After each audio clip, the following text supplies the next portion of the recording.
ट्रॉमासूल से आने के इस एपिसोड में आप देखेंगे कि काफ़ी ज़्यादा किरण परेशान होती है। इब्रार की बातें सुनकर वो उसको कहती है कि तुम किस किस्म की घटिया सोच रखते हो। आगे से वो कहेगा कि तुम भी तो लालची औरत हो, तुम कौन सा दूध की धुली हुई हो। दोनों में काफ़ी ज़्यादा बहस शुरू हो जाती है और वो कहता है कि मैं तो ये काम करके ही रहूँगा, वरना मैं तुम्हें फारिग कर दूँगा और सारी ज़िंदगी तुम भी रोती ही रहोगी। आगे तुम जानती हो कि तुम्हारे पास कुछ भी नहीं रह गया है। इससे बेहतर यही है कि हमें ये चाल चलनी चाहिए। अगर हमने ये चाल ना चली तो सारी ज़िंदगी के लिए हम भूखे प्यासे रह जाएंगे।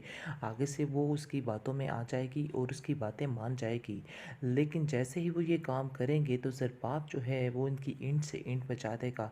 यानी कि किरण का वो हाल करेगा कि किरण सारी ज़िंदगी याद रखेगी। आयशा उसको बहुत ज़्यादा समझाने की कोशिश करेगी और कहेगी कि छोड़ दो।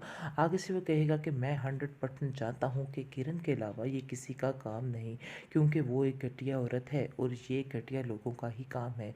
इसलिए मुझे यकीन है कि ये सब कुछ जो कुछ हो रहा है किरण के अलावा कोई भी नहीं कर सकता है। इसलिए वो साफ साफ किरण को लास्ट वार्निंग दे देगा कि अगर मेरे बच्चे वापस ना पहुँचे तो तुम्हारा मैं वो हश्र करूँगा कि तुम याद रखोगी।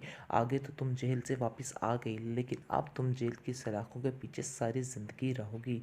आगे से वो कहेगी कि तुमने मेरे साथ किया किया है ये तुम भी जानते हो। आगे से उन दोनों की फिर बहस शुरू हो जाएगी और कहेगा कि ये सारा ज़माना जानता है कि तुमने मेरे साथ कितनी ज़्यादती की, लेकिन फिर भी मैं तुम्हारी हर चीज़ को बर्दाश्त करता रहा। लेकिन आज मुझे मेरे सब्र का फल मिल चुका है और वो उस आयशा की सूरत में मिला है। और मेरी बीवी इस कदर अच्छी है कि मैं तुम्हें कुछ नहीं बता सकता। तुम्हारे नसीब में दर बदर की ठोकरों के अलावा कुछ भी नहीं रहेगा। चाहे तुम जितनी मर्जी दौलत इकट्ठी कर लो, फिर भी तुम खाली की खाली ही रह जाओगी।